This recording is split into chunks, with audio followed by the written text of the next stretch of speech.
दोस्तों आज अपन बात करेंगे आहार से संबंधित पूछे जाने वाले महत्वपूर्ण प्रश्नों के बारे में।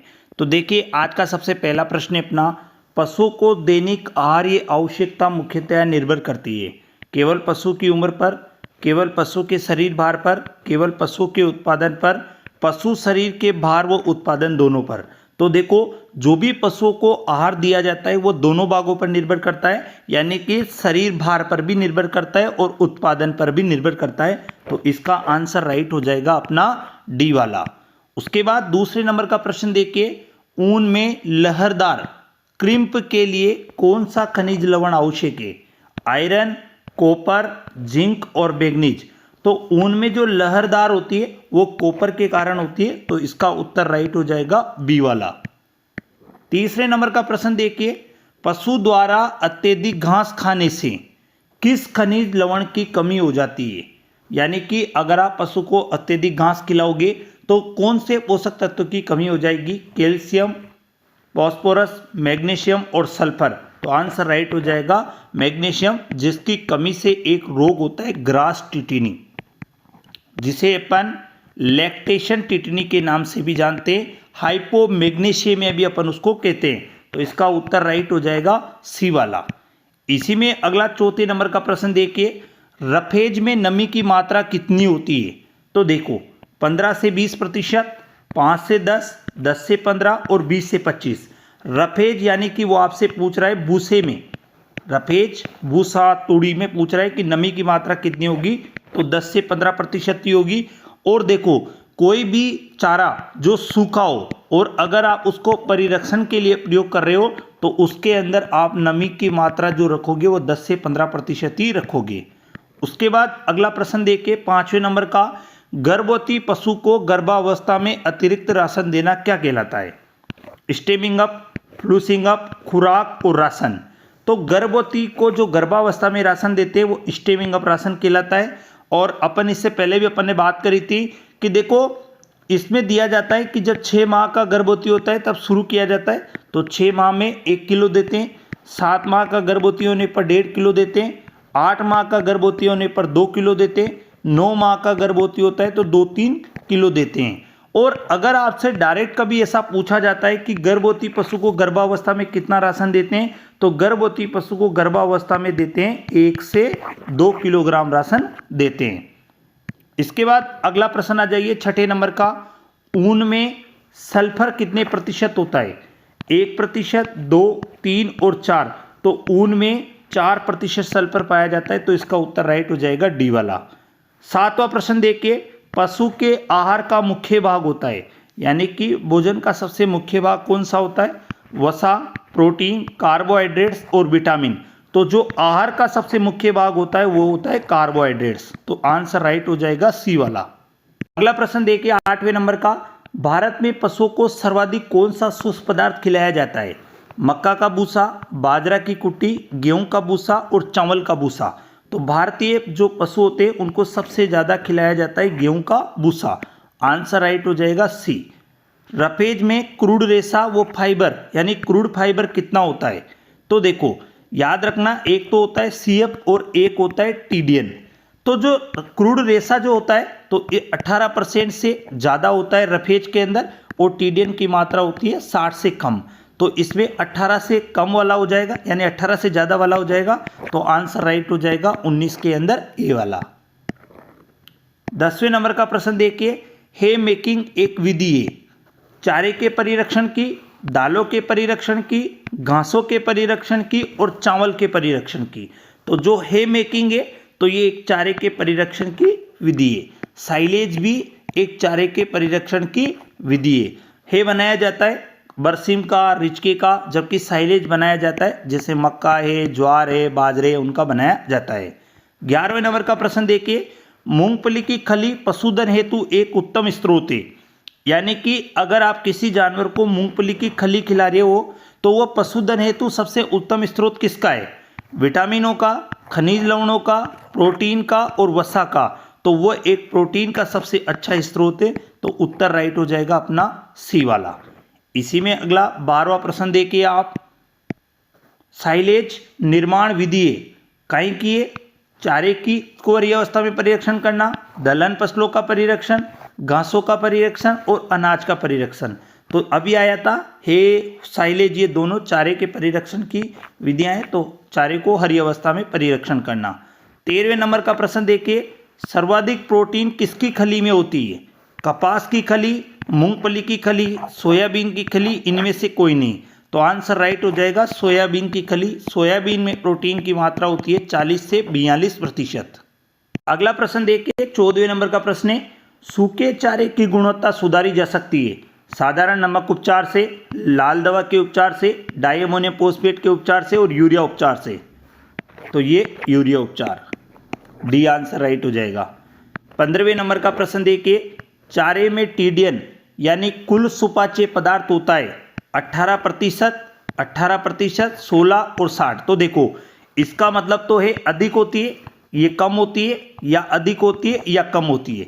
अब आपको बताना है कि चारे में टीडीएन कितना होता है। तो देखो चारे में सीएफ और टीडीएन की मात्रा की बात करते हैं तो सीएफ जो होता है वो होता है 18% से ज़्यादा होता है, टीडीएन 60 से कम होता है। तो देखिए इसमें 60 से कम वाला यानी कि आंसर राइट हो जाएगा अपना डी वाला। इसी में अगला 16 नंबर का प्रश्न देखिए, राजस्थान में पशुओं में हरे चारे के रूप में अधिकता से उगाई जाने वाली घास कौन सी है? यानी कि राजस्थान में पशुओं में चारे के रूप में कौन सी घास उगाई जाती है? दामन घास, सेवण, मकरा और बूर। तो सेवण घास उगाई जाती है, आंसर राइट हो जाएगा बी। देखो आपने सुना होगा जैसलमेर में मोहनगढ़ से लेकर पोखरण तक 65 किलोमीटर के एरिया में भूगर्भीय जल पट्टी यानी कि यूँ मान के चलो आप चंदन नलकूप पाया जाता है और उसके आसपास वाले क्षेत्र में सेवण घास सबसे ज़्यादा मिलती है। उसके बाद आगे आ जाइए, दाने में क्रूड रेशा कितना होता है? तो देखो एक हुआ सीएफ और एक हुआ टीडीएन। तो दाना जल्दी पच जाता है तो दाने में टीडीएन की मात्रा होती है 60% से अधिक होती है। आपसे पूछा है क्रूड फाइबर, तो यानी रेशा कम होता है, 18% से कम होता है। तो इसका आंसर राइट हो जाएगा बी वाला। तो 17वें में आंसर राइट हो गया बी। अगला देखिए 18वें नंबर का, पशुओं का संचित भोजन है लिग्निन, सेल्यूलोज, ग्लाइकोजन और स्टार्च। तो पशुओं में जो भोजन संचित होता है वो होता है ग्लाइकोजन के रूप में होता है। तो आंसर राइट हो जाएगा सी वाला। 19वें नंबर का प्रश्न देखिए, गाय के राशन में प्रोटीन की कितनी मात्रा होती है? यानी कि जो गाय को आप राशन दे रहे हो उसमें प्रोटीन की कितनी मात्रा देते हो? 24%, 10%, 13% और 5%। तो गाय के राशन में मात्रा रखते 13, सुअर होता तो 16% रखते, अगर अंडे देने वाली मुर्गी होती तो उसमें रखते हैं अपन 10 से 20% प्रोटीन देते हैं, जबकि ऊन उत्पादन करने वाली भेड़ों को अपन देते हैं 10% आहार में प्रोटीन देते हैं। अगला देखिए 20वें नंबर का, गाय को कुल दिए जाने वाले कुल चारे में हरे चारे की मात्रा आपको बतानी है। तो देखो एक चीज़ आप समझना, पशु को दाना दिया जाता है और एक दिया जाता है चारा। तो दाना कम दिया जाता है और चारा ज़्यादा दिया जाता है। तो दाना हो गया 1/3 और चारा हो गया 2/3। अब अपने पास जो चारा आया है वो चारा भी दो प्रकार का होता है, एक चारा होता है हरा चारा और एक चारा होता है सूखा चारा। तो हरा चारा आपको कम देना है और सूखा चारा आपको ज़्यादा देना है। तो हरा चारा हो गया 1/3 और सूखा चारा हो गया 2/3। अब आप देखो आपका प्रश्न देख के प्रश्न आराम से हल हो जाएगा। गाय को दिए जाने वाले कुल चारे में हरे चारे की मात्रा बताइए। तो हरे चारे की मात्रा हो गई 1/3। तो 1/3 उत्तर आ गया अपना डी वाला। तो ये बिल्कुल सही हो जाएगा। उसके बाद अगला देखिए 21वें नंबर का, किस भूसे को अधिक खिलाने पर पशुओं में डेगलेना नामक रोग हो जाता है? जई का भूसा, गेहूं का भूसा, जौ का भूसा और धान का भूसा। तो देखो यहाँ पे अगर आपने धान का भूसा अधिक खिलाया तो इसमें मात्रा होती है सेलेनियम की अधिक, यानी कि सेलेनियम की मात्रा अधिक होती है और सेलेनियम पशु के लिए हानिकारक तत्व माना जाता है। तो अगर ये खिलाओगे तो पशु में डेगनेला नामक रोग हो जाएगी। अगर माना किसी पशुपालक के पास धान का भूसा ही है और वो उसको खिलाना चाह रहा है, अधिक मात्रा में खिला देगा तो डेगनेला हो जाएगा। तो उसे क्या करना चाहिए, धान के भूसे को 1 घंटे तक पानी में भिगोना है और फिर उसके बाद खिलाना है। तो ये भी आपको याद रखना है। इसके बाद 22वें नंबर का प्रश्न देखिए, सपोनिन किस फसल में पाया जाता है? रिचके में, सोयाबीन में, दोनों में, ज्वार व बाजरा में। तो ये दोनों में पाया जाता है, तो आंसर राइट हो जाएगा सी वाला। इसी में अगला प्रश्न देखिए आप, 23वें नंबर का प्रश्न है, गेहूं के भूसे में कौन से पोषक तत्व की मात्रा सर्वाधिक होती है? आयरन की, जिंक की, कैल्शियम की और फास्फोरस की। तो जो गेहूं का भूसा होता है, इसे याद रख लेना, गेहूं के भूसे को तुड़ी के नाम से भी जानते हैं, और तो गेहूं के भूसे में सबसे ज्यादा मात्रा होती है फास्फोरस की। अगला प्रश्न देखिए 24वें नंबर का, तुड़ी भूसा में किसकी मात्रा सर्वाधिक होती है? क्रूड प्रोटीन, क्रूड फाइबर, कुल सुपाच्य पदार्थ, कैल्शियम और फास्फोरस। तो देखो, जो तुड़ी और भूसा होता है उसमें सबसे ज्यादा मात्रा होती है क्रूड फाइबर की, यानी आंसर राइट हो जाएगा बी। अब आपसे कभी कभी यह भी पूछा जाता है कि क्रूड फाइबर में क्या होता है? तो क्रूड फाइबर में होता है सेल्यूलोज होता है, हेमी सेल्यूलोज होता है, और एक आ जाएगा आपका लिग्निन। ये तीनों होते हैं। तो अगर आपसे कभी ऐसा पूछा जाता है कि भूसे के अंदर सबसे ज्यादा क्या होता है, तो क्रूड फाइबर होता है। क्रूड फाइबर में क्या होता है? तो इसमें होता है सेल्यूलोज होता है, हेमी सेल्यूलोज होता है और लिग्निन होता है। इसके बाद अगला देखिए 25वें नंबर का प्रश्न है, रसीले चारे में नमी की मात्रा बतानी है। 15%, 30%, 60 से 90, 30 से 40%। तो जो चारा रसीला होता है, यानी कि अगर मैं बात करूं बरसीम और रिचका का चारा भी रसीला चारा होता है, तो बरसीम और रिचका। अब आपको देखो, बरसीम और रिचका के चारे में नमी ज़्यादा होगी, क्योंकि एक तो ये रबी के मौसम में बोया जा रहा है और उस समय ठंड ज़्यादा पड़ रही है। तो आप देखो, और ये नॉर्मली क्या होता है कि एक बिल्कुल पानी वाला चारा मान के लो, लगभग इसके अंदर 60 से 90% इसके अंदर नमी होती है। तभी तो कहा जाता है कि जब लेग्यूमिनेसी परिवार में जब आप चारा देते हो, जैसे मान लो आपको जानवरों को चारा खिलाना है और आपके पास हरा चारा लेग्यूमिनेसी परिवार का होगा, तो उस समय आपके पास एक तो हो गया सूखा चारा और एक हो गया आपके पास हरा चारा। तो आप हरा चारा खिलाओगे 1 भाग और सूखा चारा खिलाओगे 3 भाग, यानी कि ये हो गया 3/4 और ये हो गया 1/4। तो इस वाली कंडीशन में आप खिलाओगे, क्योंकि इसमें नमी ज़्यादा होती है। अगला प्रश्न देखिए, दलहनी चारे में कुल सुपाच्य पोषक तत्व की मात्रा बताइए। 10 से 15, 15 से 30, 30 से 40 और 40 से 50। तो जो दलहनी चारा होता है वो पचता अच्छा है, इसीलिए इसके अंदर जो सुपाच्य पोषक तत्व होते हैं, यानी कि टीडीएन की जो मात्रा होती है वो 30 से 40%। प्रश्न देखिए आप 27वें नंबर का, भेड़ को मोटा करने के लिए कितना दाना प्रतिदिन देना चाहिए? 400 ग्राम, 300 ग्राम, 200 ग्राम, 1 किलोग्राम। तो जो भेड़ को मोटा कर रहे हो तो आप उसको 200 ग्राम दाना दोगे। 200 से अगर 250 ऑप्शन में होते तो वो भी राइट है। अगर आप यहाँ पे बकरा को मोटा कर रहे हो तो बकरे को मोटा करने के लिए लगभग 300 से 350 ग्राम दाना दिया जाता है। अगर आप यहाँ सूअर को मोटा कर रहे हो तो सूअर को मोटा करने के लिए 3 से 3.5 किलोग्राम दाना आपको प्रतिदिन देना पड़ेगा। उसके बाद 28वें नंबर का प्रश्न देखिए आप, कठिन कार्य करने वाले बैल को प्रतिदिन कितना दाना देना चाहिए? तो देखो, बैल का एक तो हल्का काम करता है और एक काम करता है मध्यम और एक काम करता है भारी, यानी कि कठिन काम करता है। तो जो हल्का काम करता है उसे देते हैं प्रतिदिन 1 से 1.5 किलोग्राम दाना, जो मध्यम काम करता है उसको देते हैं 2 से 2.5 किलोग्राम दाना, और जो कठिन काम करता है उसको देते हैं अपन 3 से 4 किलोग्राम दाना।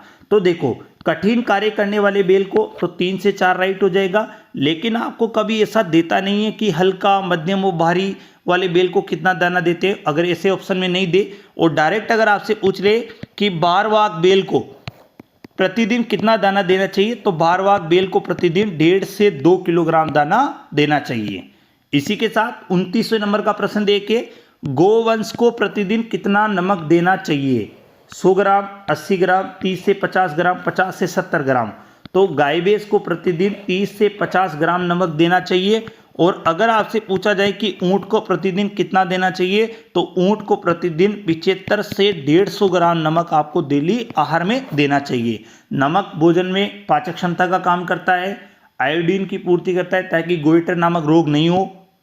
अगला प्रश्न देखिए 30वें नंबर का, दलहनी चारे में पाच्य क्रूड प्रोटीन यानी डीसीपी की मात्रा होती है 4 से 5%, 6 से 9, 2.5 से 3 और 0.5 से 1। तो जो दलहनी चारा होता है उसमें डीसीपी की मात्रा होती है 2.5 से 3%, यानी सी वाला उत्तर बिल्कुल राइट हो जाएगा। इसी में 31वें नंबर का प्रश्न देखिए आप, अदलहनी फसलों में पाच्य क्रूड प्रोटीन यानी डीसीपी कितना होता है? 4 से 5 होता है, 6 से 9 होता है, 2.5 से 3 होता है, 0.5 से 1। तो जो दलहनी फसलें थी उनमें तो था 2.5 से 3% होता है, जैसे हे में डीसीपी की मात्रा होती है 3%, क्योंकि वो एक दलहनी चारा था।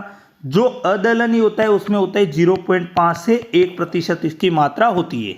इसी में अगला प्रश्न देखिए, वर्धमान पशु को आहार में कितना दाना देते हैं? वर्धमान यानी ग्रोथ करता हुआ, जिसकी बढ़ोतरी हो रही होगी, उस पशु को आप कितना दाना दोगे? 1 से 2 किलो, 0.5 से 1 किलो, 2 से 3 किलो और 3 से 4 किलो।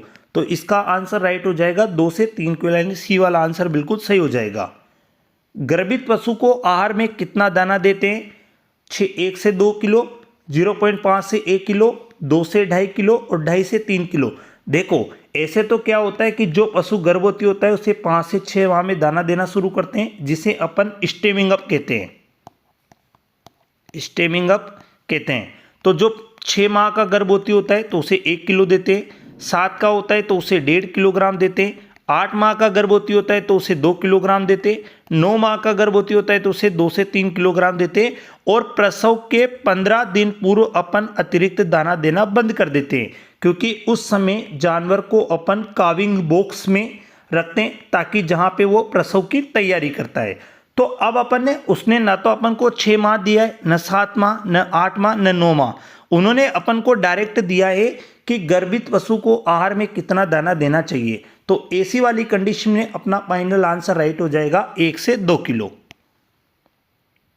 पोल्ट्री के आहार में मोलासस की मात्रा कितनी मिलाई जाती है? अब आप देखो, पोल्ट्री यानी तो आप समझ गए हो मुर्गियां, लेकिन मोलासस क्या होता है? तो देखो, मोलासस गन्ने का उप उत्पाद होता है जिसके अंदर 25% नमी होती है और अत्यधिक मात्रा में शर्करा घुलनशील होती है। यह सुपाच्य होता है और इसका प्रयोग किया जाता है चारे की गुणवत्ता को बढ़ाने में। चारे की गुणवत्ता को बढ़ाने में भी इसका प्रयोग किया जाता है। तो वो अपन से पूछ रहा है कि पोल्ट्री के आहार में कितना मोलासस मिलाया जा सकता है? 2 से 5%, 5 से 10%, 10 से 15 और 15 से 20। तो देखो, नॉर्मल जो गाय भैंस होते हैं उनमें 10 से 15% मिलाया जाता है, लेकिन पोल्ट्री के आहार में मोलासस की जो मात्रा मिलाई जाती है वो 2 से 5% होती है, यानी इसका उत्तर राइट हो जाएगा ए वाला।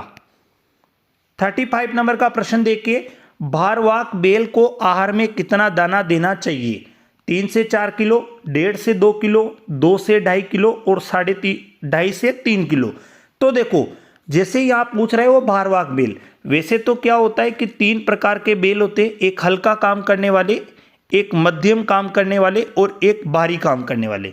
तो जो हल्का काम करने वाला होता है उसे 1 से 1.5 किलोग्राम दाना डेली देते हैं, मध्यम वाले को 2 से 2.5 देते हैं, जबकि भारी काम करने वाला यानी कठिन काम करने वाले को अपन 3 से 4 किलोग्राम दाना प्रतिदिन देते हैं।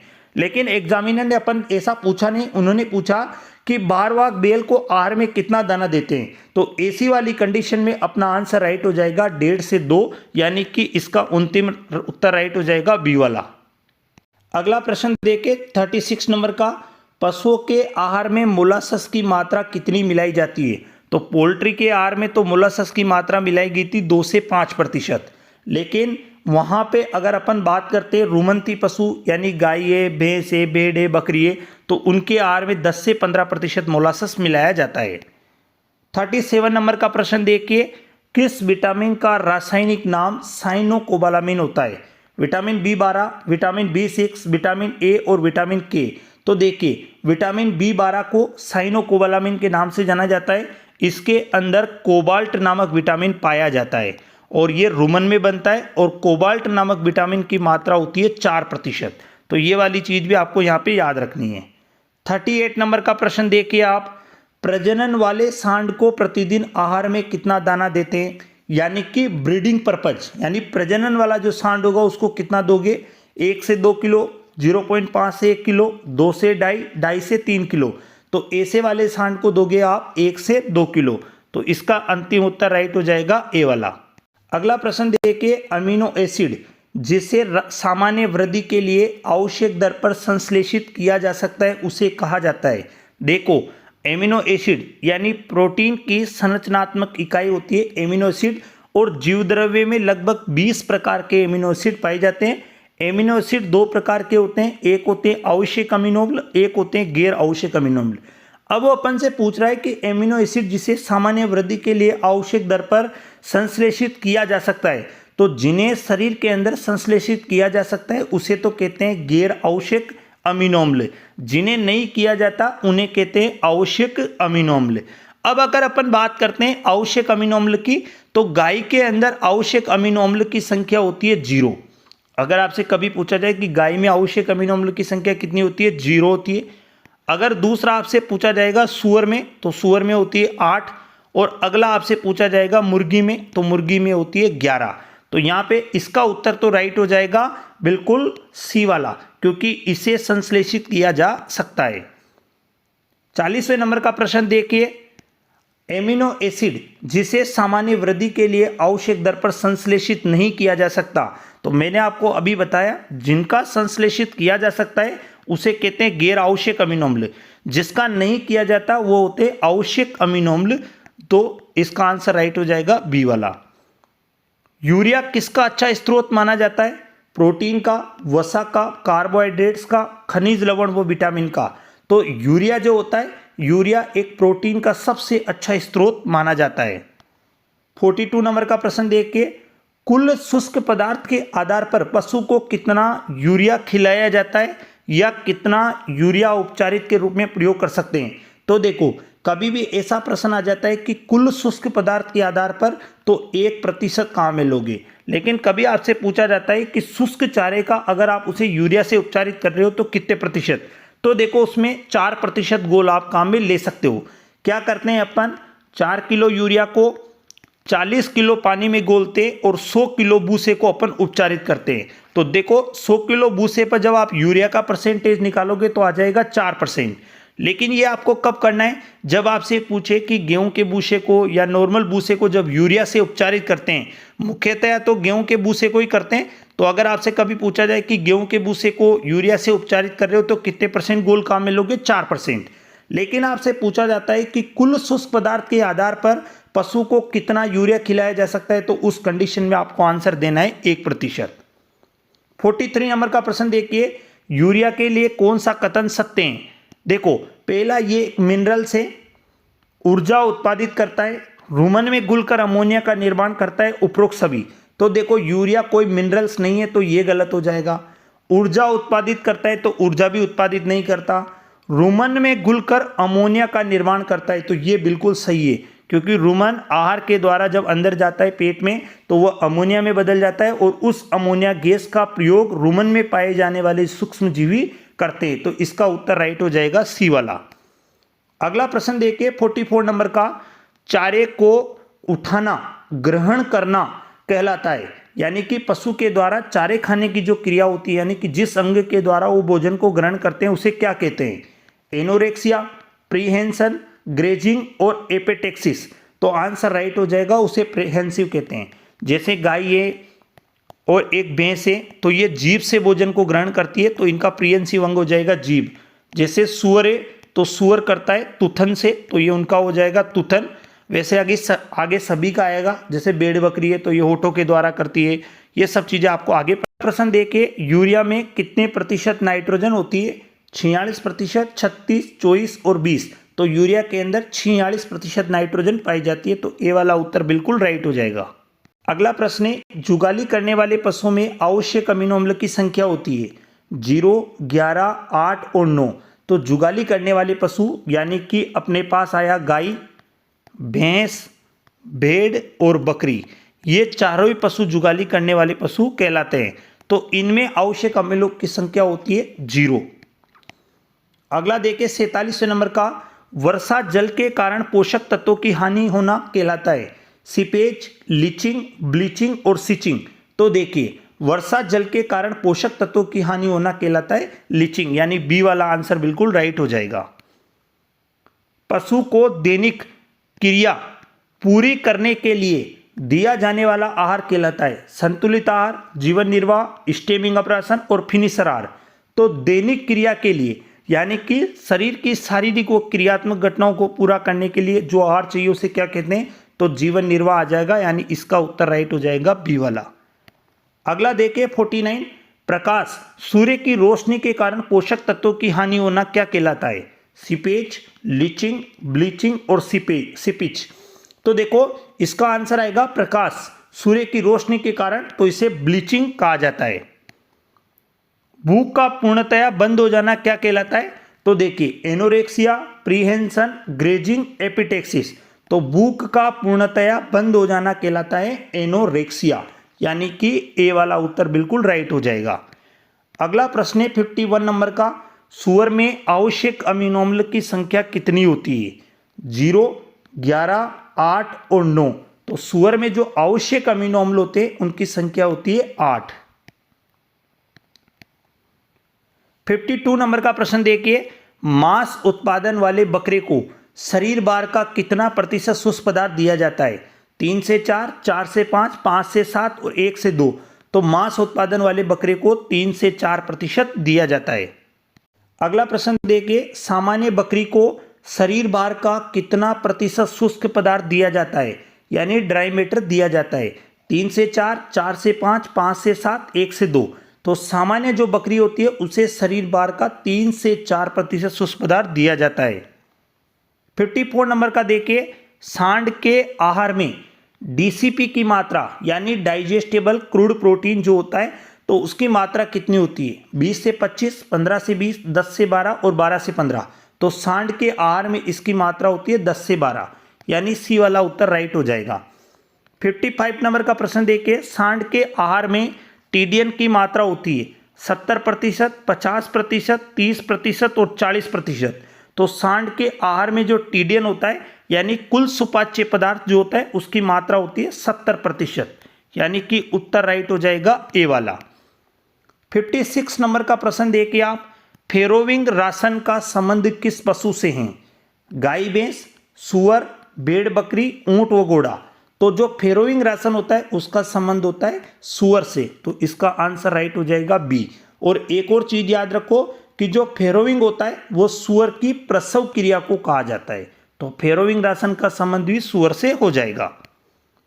57 नंबर का प्रश्न देखिए, बकरी को 1 किलो दाना कितने दूध उत्पादन पर दिया जाता है? यानी कि बकरी कितना दूध उत्पादन करे तब उसे 1 किलो दाना दिया जाता है। वैसे जैसे मान लो 1 किलो दाना होता है, तो अगर आपके पास गाय है तो गाय जब 3 किलो दूध उत्पादन करेगी तब देना है, भैंस 2.5 किलो करेगी तब देना है। वैसे ही वो आपसे पूछ रहा है कि 1 किलो दाना बकरी को कितने दूध उत्पादन पर दिया जाता है, तो बकरी को दिया जाता है 3 किलो दूध उत्पादन पर।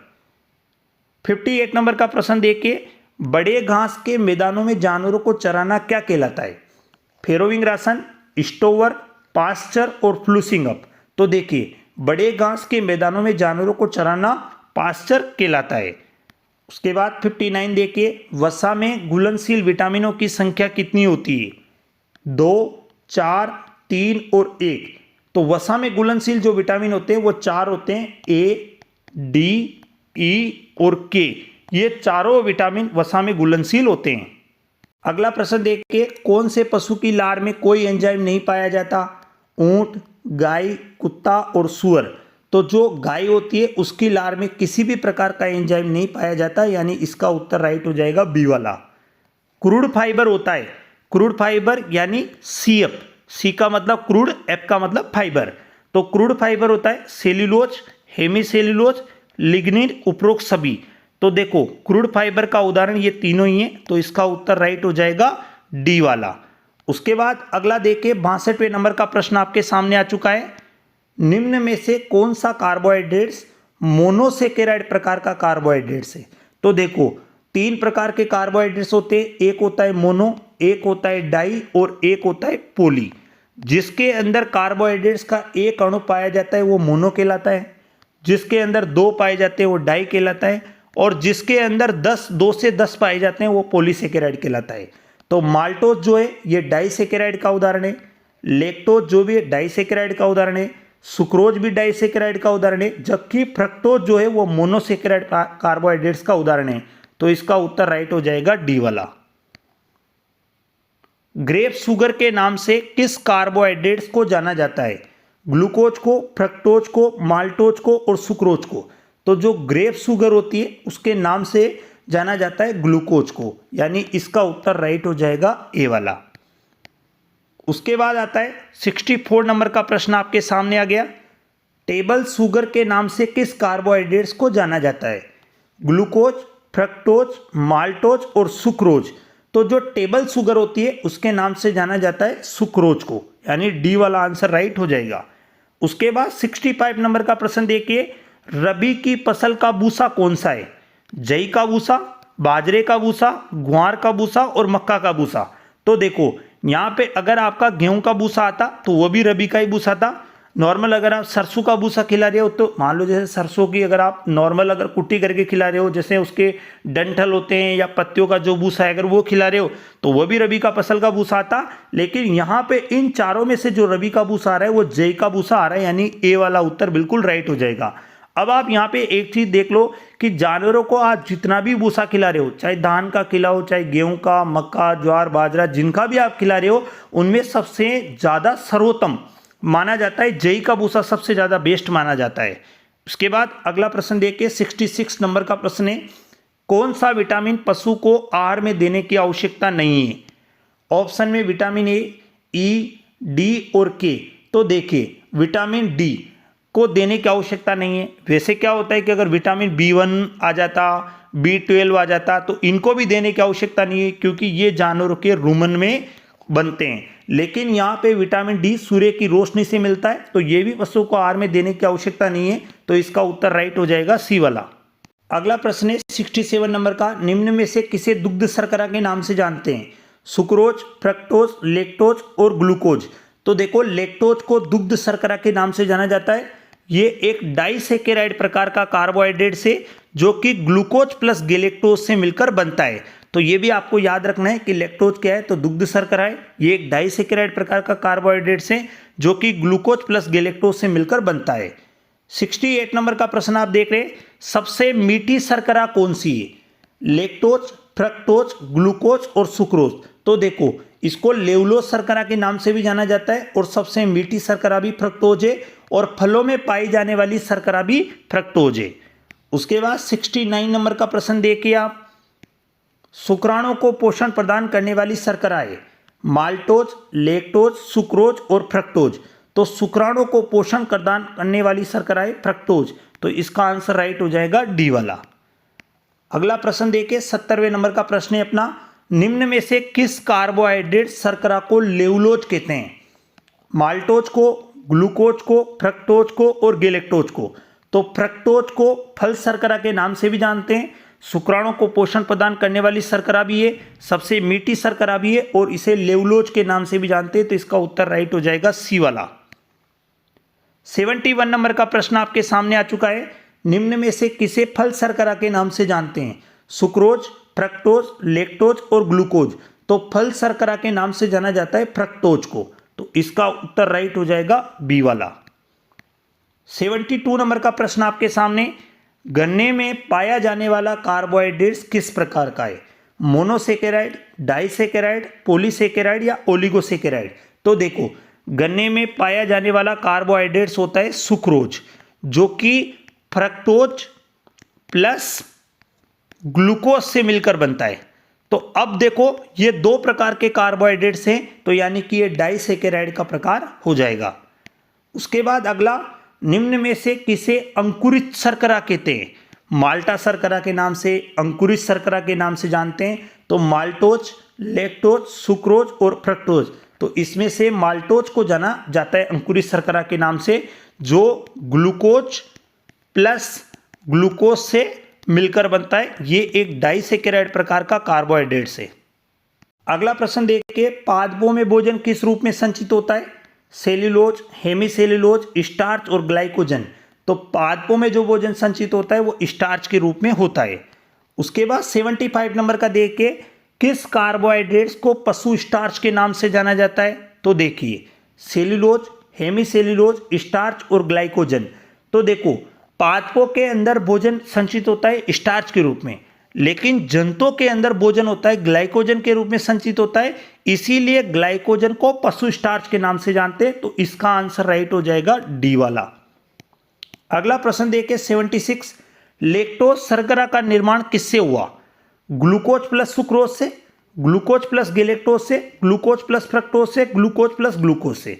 तो अगर अपन बात करते हैं सबसे पहला ग्लूकोज प्लस सुक्रोज से, तो ये तो बिल्कुल ही गलत हो जाएगा क्योंकि सुक्रोज तो ऑलरेडी एक शर्करा है, डाइसेकेराइड। ग्लूकोज प्लस गैलेक्टोज से, तो इसका उत्तर राइट हो जाएगा बी वाला। ग्लूकोज प्लस फ्रक्टोज से, तो ग्लूकोज फ्रक्टोज से तो निर्माण होता है सुक्रोज का। उसके बाद ग्लूकोज प्लस ग्लूकोज से, तो ग्लूकोज प्लस ग्लूकोज से निर्माण होता है माल्टोज का। तो इसके अंदर आंसर राइट हो जाएगा। लैक्टोज जो शर्करा आती है वो ग्लूकोज गैलेक्टोज से मिलकर बनती है। 77 नंबर का प्रश्न देखिए कि 1 ग्राम कार्बोहाइड्रेट से कितनी ऊर्जा मिलती है? 5.4 किलो कैलो, 4.1 किलो कैलोरी, 9.3 किलो कैलोरी और 6.4। तो 1 ग्राम कार्बोहाइड्रेट से अपन को मिलती है 4.1, यानी 77वें के नंबर। आंसर उत्तर हो गया बी वाला। भेड़ व बकरी को कितने पानी की आवश्यकता प्रतिदिन होती है? तो देखो 4 से 6 लीटर, 8 से 10 लीटर, 6 से 8 लीटर और 2 से 4 लीटर। तो भेड़ और बकरियों को प्रतिदिन 4 से 6 लीटर पानी की आवश्यकता होती है, यानी ए वाला उत्तर बिल्कुल राइट हो जाएगा। 79 नंबर का प्रश्न देखिए, भैंस को प्रतिदिन कितने पानी की आवश्यकता होती है? 30 लीटर, 40 लीटर, 40 से 50 लीटर, 18 से 36 लीटर। तो भैंस को प्रतिदिन चाहिए 40 लीटर पानी की आवश्यकता होती है। 80 नंबर का प्रश्न देखिए, गाय को प्रतिदिन कितने पानी की आवश्यकता होती है? 30 लीटर, 40 लीटर, 40 से 50 लीटर, 18 से 36 लीटर। तो गाय को प्रतिदिन 30 लीटर पानी की आवश्यकता होती है, जबकि भैंस को होती है 40 लीटर पानी की आवश्यकता होती है, 40 लीटर पानी की आवश्यकता होती है। उसके बाद अगर आपसे बात करते हैं घोड़े को, तो घोड़े को प्रतिदिन 40 से 50 लीटर पानी की आवश्यकता होती है। और अगर आपसे पूछते हैं कि ऊंट को प्रतिदिन कितने पानी की आवश्यकता होती है, तो उसे 18 से 36 लीटर पानी की आवश्यकता होती है। अगला प्रश्न देखिए, अनाजों से प्राप्त होता है कार्बोहाइड्रेट्स, विटामिनों, खनिज लवण, प्रोटीन और उपरोक्त सभी। तो अनाजों से अपन को प्राप्त होता है कार्बोहाइड्रेट्स। उसके बाद आप अगला प्रश्न देखिए, शरीर की वृद्धि व ऊतकों के मरम्मत में सहायक है। शरीर के ऊतक तथा उनका वृद्धि करना है, उनका निर्माण करना है, उसमें कौन सहायक है? कार्बोहाइड्रेट्स, विटामिन, खनिज लवण और प्रोटीन। तो शरीर की वृद्धि ऊतकों में प्रोटीन सहायक है। 83 नंबर का प्रश्न देखिए, दालें किस पोषक तत्व की भरपूर स्रोत है? कार्बोहाइड्रेट्स, विटामिन और खनिज लवण, प्रोटीन, इनमें से कोई नहीं। तो ये प्रोटीन का सबसे अच्छा स्रोत मानी जाती है। उसके बाद 84 देखिए, किस कार्बोहाइड्रेट्स को सरल शर्करा यानी न्यू मान के चलिए आप, बिल्कुल सामान्य शर्करा के नाम से जाना जाता है? तो मोनोसेकेराइड, डाइसेकेराइड, पॉलीसेकेराइड और ओलिगोसेकेराइड। तो इसका आंसर राइट हो जाएगा मोनोसेकेराइड, यानी ए वाला उत्तर बिल्कुल राइट हो जाएगा। उसके बाद 85 देखिए, फल व सब्जियों से प्राप्त होता है कार्बोहाइड्रेट्स, विटामिन व खनिज लवण, प्रोटीन और इनमें से कोई नहीं। तो फल व सब्जियों से अपन को विटामिन व खनिज लवण प्राप्त होता है। 86 देखिए, कार्बोहाइड्रेट्स बना होता है, तो कार्बोहाइड्रेट्स बना होता है CHO का, यानी कार्बन, हाइड्रोजन और ऑक्सीजन का। तो हाइड्रोजन, ऑक्सीजन और कार्बन। तो इसका उत्तर राइट हो जाएगा बी। और हमेशा याद रखना कि H2O का जो अनुपात होता है वो 2:1 होता है, यानी कि कार्बोहाइड्रेट्स के अंदर हाइड्रोजन और ऑक्सीजन का जो अनुपात होता है वो 2:1 होता है। 87 नंबर का प्रश्न देखिए, निम्न में से कौन सा कार्बोहाइड्रेट जल में घुलनशील नहीं है? स्टार्च, पेक्टिन, ग्लूकेन, लिग्निन व सेल्यूलोज। तो देखिए, लिग्निन व सेल्यूलोज होता है वो इसके अंदर घुलनशील नहीं है, जबकि स्टार्च, पेक्टिन और ग्लूकेन है ये जल के अंदर घुलनशील होते हैं। अगला प्रश्न देखिए 88 नंबर का, निम्न में से कौन सा पॉलीसेकेराइड प्रकार का कार्बोहाइड्रेट है? माल्टोज, लैक्टोज, सुक्रोज और स्टार्च। तो पॉलीसेकेराइड प्रकार का कार्बोहाइड्रेट से इसके अंदर स्टार्च। 89 नंबर का प्रश्न देखिए, पशु शरीर में वसा की मात्रा कितने प्रतिशत होती है? 14 से 16%, 17 से 26, 10 से 15, 15 से 20। तो इसका उत्तर राइट हो जाएगा 17 से 26%। 90 नंबर का प्रश्न देखिए, शरीर में अम्ल व क्षार का संतुलन कौन बनाए रखता है? कार्बोहाइड्रेट्स, विटामिन, खनिज लवण और प्रोटीन। तो शरीर में अम्ल क्षार का जो संतुलन होता है वो प्रोटीन के द्वारा बना रहता है, यानी आंसर राइट हो जाएगा डी वाला। 91 नंबर का प्रश्न देखिए, शरीर में नई कोशिकाओं का निर्माण कौन करता है? कार्बोहाइड्रेट्स, विटामिन, खनिज लवण और प्रोटीन। तो शरीर में नई कोशिकाओं का जो निर्माण होता है वो प्रोटीन करता है, यानी इसका उत्तर राइट हो जाएगा डी वाला। उसके बाद 92 देखिए, शरीर में एंजाइम, हार्मोन वो पाचक जूस का निर्माण कौन करता है? एंजाइम का, हार्मोन का और पाचक जूस का निर्माण कौन करता है? कार्बोहाइड्रेट्स, प्रोटीन, वसा और जल। तो इसका भी निर्माण करता है कौन? प्रोटीन। 93 नंबर का प्रश्न देखिए, निम्न में से कौन सा कथन सत्य है? दाने का बाह्य शुष्क पदार्थ चोकर कहलाता है, बिल्कुल कहलाता है। अनाज में स्टार्च की मात्रा अधिक होती है, ये भी सही है। दाना में क्रूड फाइबर की मात्रा कम तथा स्टार्च की मात्रा अधिक होती है, ये भी सही है। तो इसका उत्तर राइट हो जाएगा उपरोक्त सभी, यानी डी वाला उत्तर बिल्कुल राइट हो जाएगा।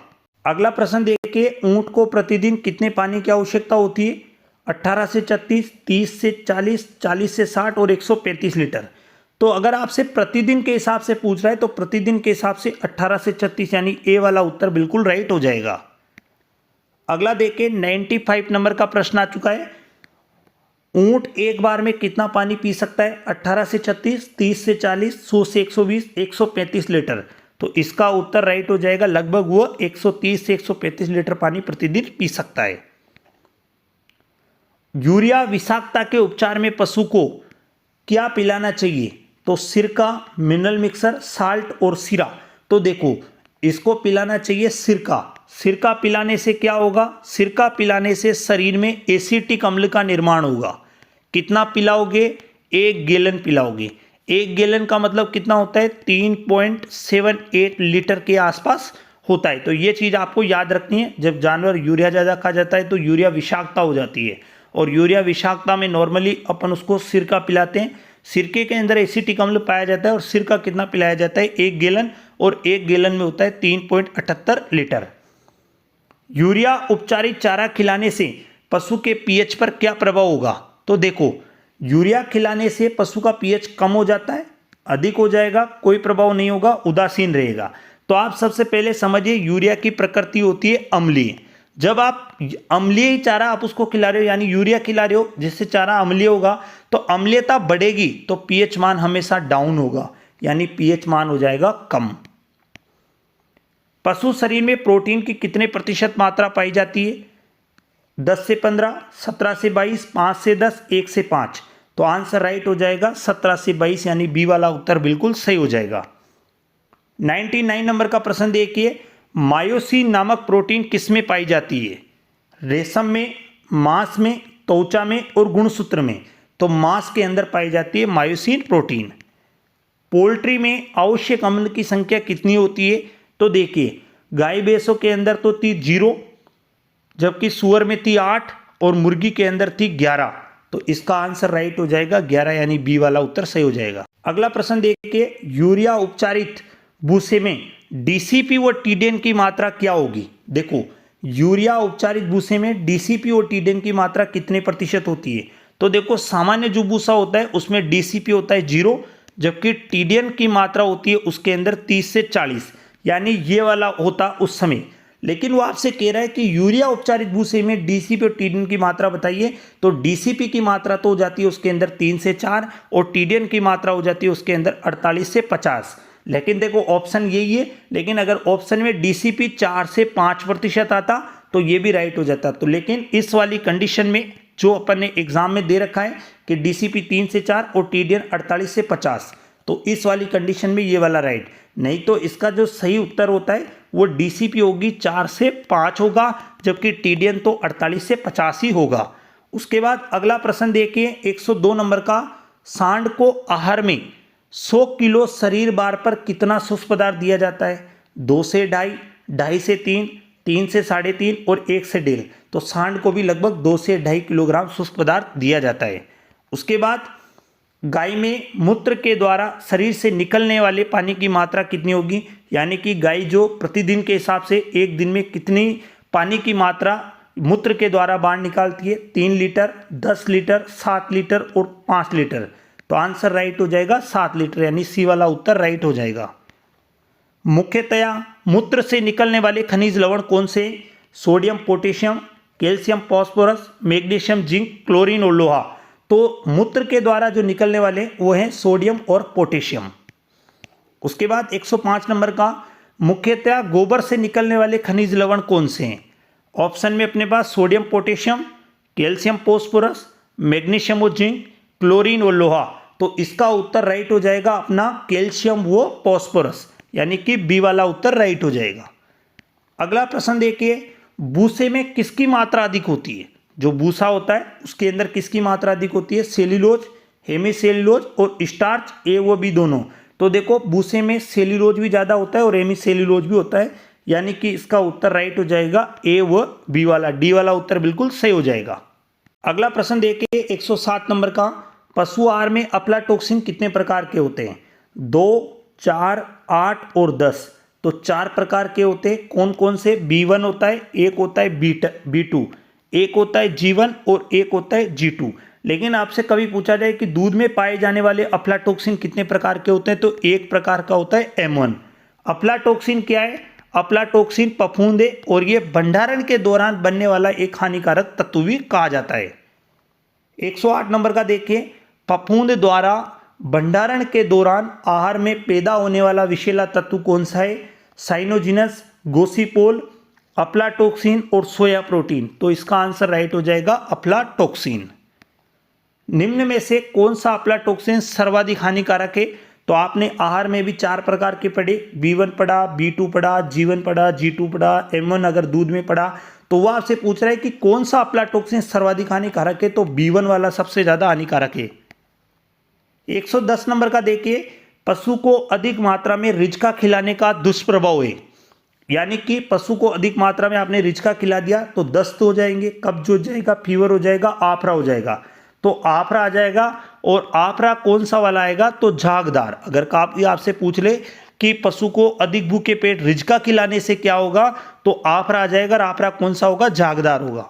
उसके बाद 111 नंबर का देखिए, जुगाली करने वाले पशुओं में कौन सा साल्ट विषैला होता है? तो देखिए, नाइट्रेट्स होता है या नाइट्राइड्स होता है, दोनों होते हैं या इनमें से कोई नहीं?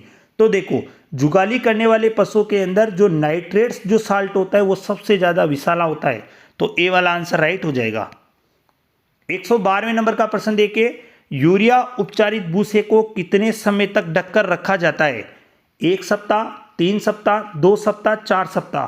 तो लगभग उसे 3 सप्ताह यानी 21 दिन तक उसको ढककर रखा जाता है। 1 ग्राम प्रोटीन से कितनी ऊर्जा प्राप्त होती है? किलो कैलोरी में आपको बताना है। 4.1, 9.3, 5.4 और 4.9। तो देखो, अपने पास 3 चीज़ें, एक है अपने पास प्रोटीन है, एक अपने पास वसा है और एक अपने पास है कार्बोहाइड्रेट्स। तो देखो, 1 ग्राम प्रोटीन से अपन को ऊर्जा मिलती है 4.1 किलो कैलोरी, वसा से मिलती है 9.3 किलो कैलोरी और कार्बोहाइड्रेट से मिलती है 4.1 किलो कैलोरी। लेकिन कभी आपसे पूछा जाता है कि 1 ग्राम प्रोटीन और 1 ग्राम कार्बोहाइड्रेट्स की तुलना में वसा से कितने गुना अधिक ऊर्जा प्राप्त होती है, तो आपका आंसर आ जाएगा 2.25 गुना हो जाएगी। तो एक बार फिर देखना आप, 1 ग्राम प्रोटीन से कितनी ऊर्जा प्राप्त होती है, तो 4.1 किलो कैलोरी हो जाएगी। कभी आपसे पूछा जाए 1 ग्राम वसा से कितनी होती है, तो 9.3 होती है। 1 ग्राम कार्बोहाइड्रेट से कितनी होती है, 4.1 होती है। अब कभी आपसे नोट लगा के पूछ ले कि 1 ग्राम प्रोटीन और 1 ग्राम कार्बोहाइड्रेट्स की तुलना में वसा से कितनी होती है, तो वसा से 2.25 गुना ऊर्जा अधिक प्राप्त होती है। अगला प्रश्न देखिए 114 नंबर का, रुमंती पशुओं में एनपीएन यानी गैर प्रोटीन नाइट्रोजनी खाद्य पदार्थ के रूप में किसका प्रयोग करते हैं? यूरिया, बायूरेट, डाइसाइनो डाइएमाइड व अमोनिया साल्ट, उपरोक्त सभी। तो आंसर राइट हो जाएगा, एनपीएन के रूप में सभी का प्रयोग किया जाता है। 115 नंबर का प्रश्न देखिए, भारत में एनपीएन यानी गैर प्रोटीन नाइट्रोजनी खाद्य पदार्थ के रूप में किसका प्रयोग सर्वाधिक किया जाता है? यूरिया का, बायूरेट का, डाइसाइनो डाइएमाइड का, अमोनियम साल्ट का। तो भारत में अगर एनपीएन का सबसे अच्छा स्रोत तथा सर्वाधिक प्रयोग किया जाने वाला है वो यूरिया है। तो इसका उत्तर राइट हो जाएगा ए वाला। अगला प्रश्न है 116 नंबर का, सिंचित क्षेत्रों में हरी फसलें उगाकर 1 हेक्टेयर क्षेत्रफल में कितनी गायें रखी जा सकती है? 2 से 4, 10 से 12, 8 से 10 और 14 से 16। तो 1 हेक्टेयर के अंदर रखी जाती है 8 से 10, यानी सी वाला उत्तर बिल्कुल राइट हो जाएगा। इसी में 117 नंबर का प्रश्न देखिए आप, प्रजनन काल में भेड़ को अतिरिक्त राशन देना क्या कहलाता है? फ्लूसिंग, स्टेमिंग अप, खुराक और प्रजनन राशन।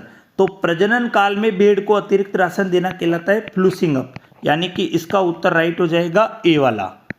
अगला आ जाइए 118 नंबर का, एक गाय को गर्भधारण के कितने महीने के बाद गर्भावस्था राशन देना चाहिए?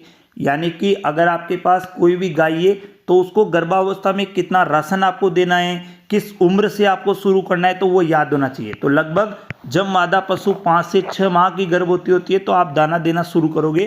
तो इसमें 5 ऑप्शन में नहीं है तो 6 है, तो बिल्कुल राइट हो जाएगा बी वाला। इसी में अगला प्रश्न देखिए 119 नंबर का, गाय को प्रतिदिन 100 किलो शरीर भार पर कितना सूखा चारा आवश्यक है? 2 किलो, 2 से 2.5, 2.5 से 3 और 1.5 से 2 किलो। तो देखो, गाय को आप दोगे 2 से 2.5 किलोग्राम दोगे, और अगर आप यहाँ भैंस होती तो भैंस को आप प्रतिदिन देते 2.5 से 3 किलोग्राम राशन, आप मतलब देते 100 किलो शरीर भार पर। क्योंकि देखो, जब भी शुष्क पदार्थ दिया जाता है वो हमेशा दिया जाता है शरीर भार पर, यानी कि उसका जो आकलन रखा जाता है वो रखा जाता है शरीर भार। इसी में अगला प्रश्न देखिए 120 नंबर का, गाय को 1 किलो दाना कितने दूध उत्पादन पर दिया जाता है? तो देखो, अगर आपके पास 1 किलो दाना है और आपके पास पशु है गाय, भैंस और एक है आपके पास बकरी, क्योंकि आप जानते हो 3 ही जानवरों को आप दूध उत्पादन के लिए प्रयोग करते हो। देना आपको कितना है? 1 किलो दाना। तो गाय को 3 किलो दूध उत्पादन पर आप दोगे 1 किलो दाना, भैंस को आप दोगे 2.5 किलो दूध उत्पादन पर 1 किलो दाना, और बकरी को आप दोगे 3 किलो दूध उत्पादन पर 1 किलो दाना। लेकिन कई बार अगर ऐसा ऑप्शन आ जाता है कि बकरी को दिया जाता है और ऑप्शन में ऐसा भी हो, तो आप उसका ऑप्शन ये भी हो सकता है कि दूध उत्पादन का आधा दाना देते हैं, यानी कि बकरी जितना दूध उत्पादन कर रही हो उसका आधा दाना देते हैं।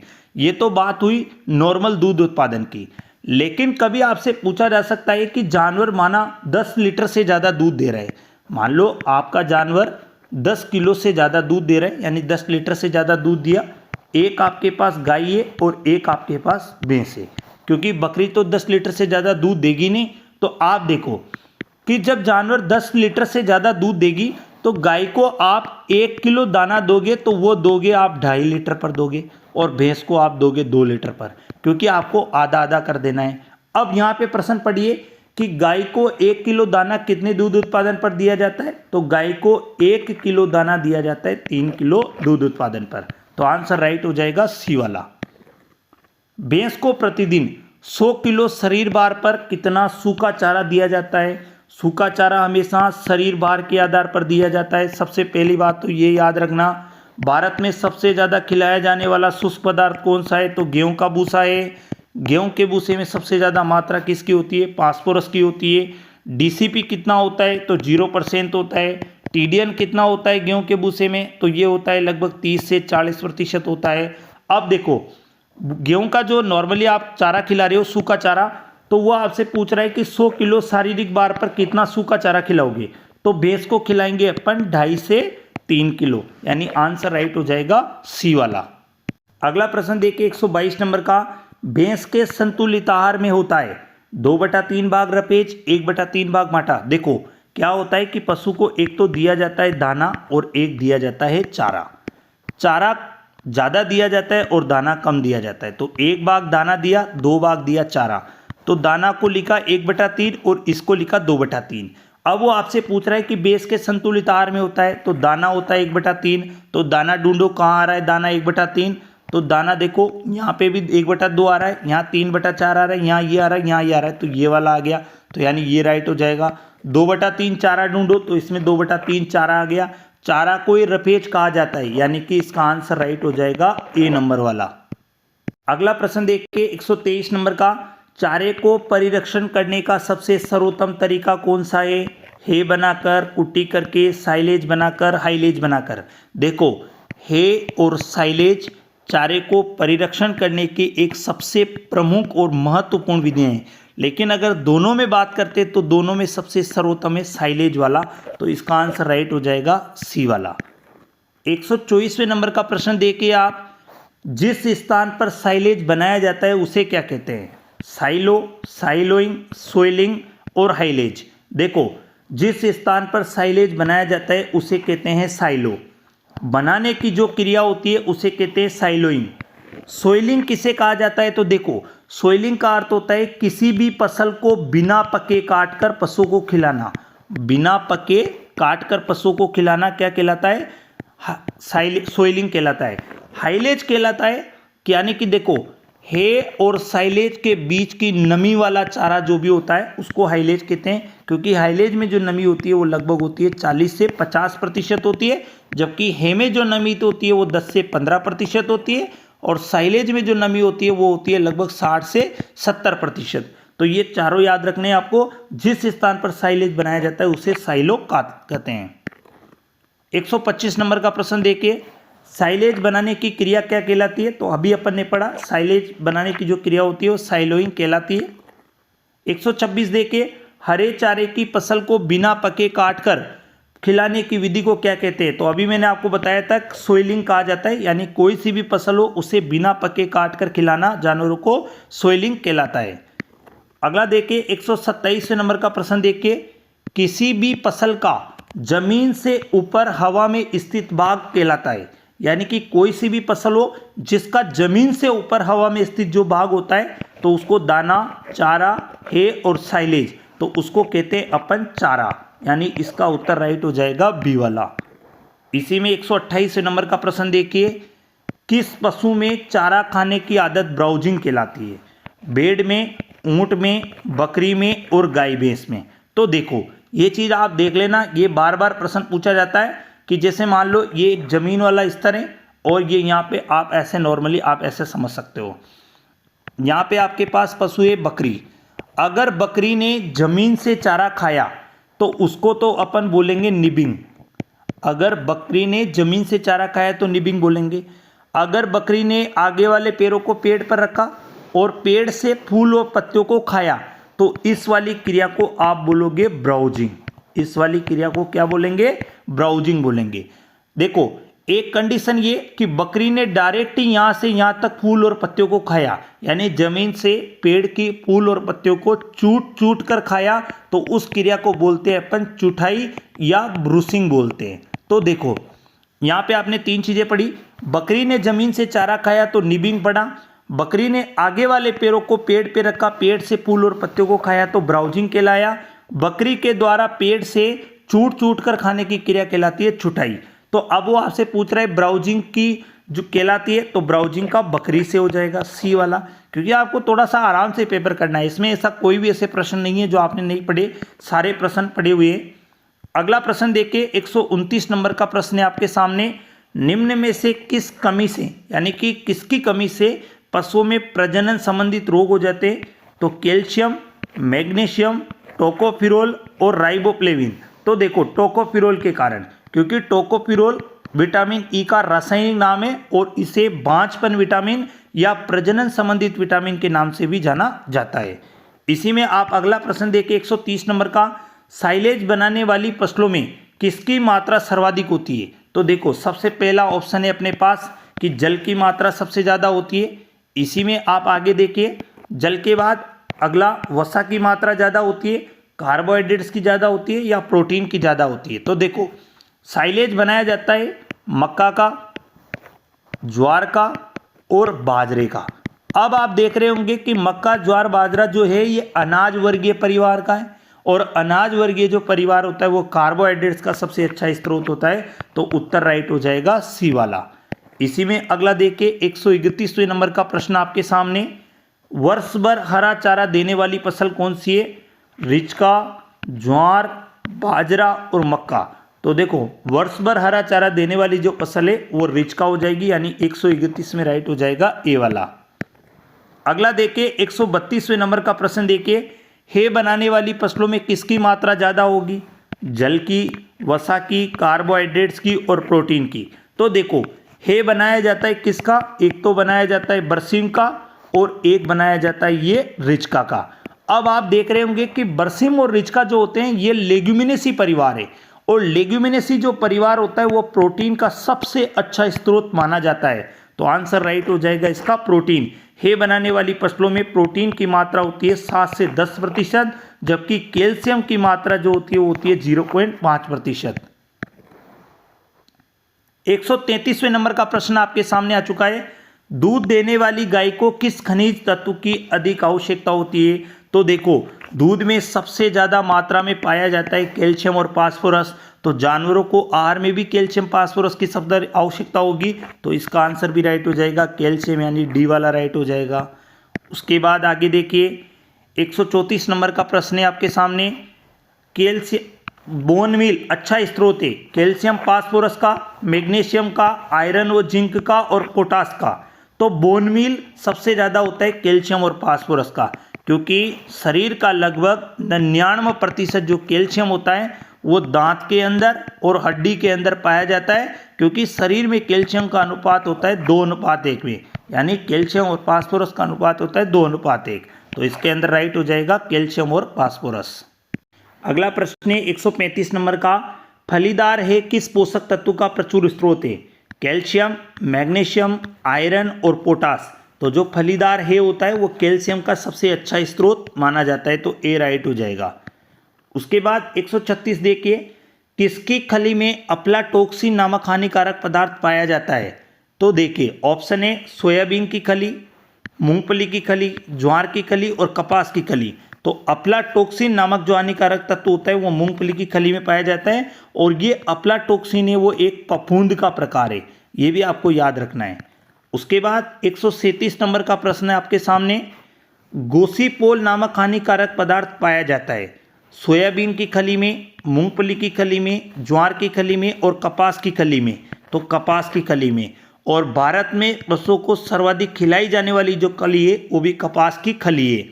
कपास की खली में गोसीपोल नामक हानिकारक तत्व पाया जाता है, और ये सबसे ज़्यादा सूअर और मुर्गी के लिए हानिकारक होता है।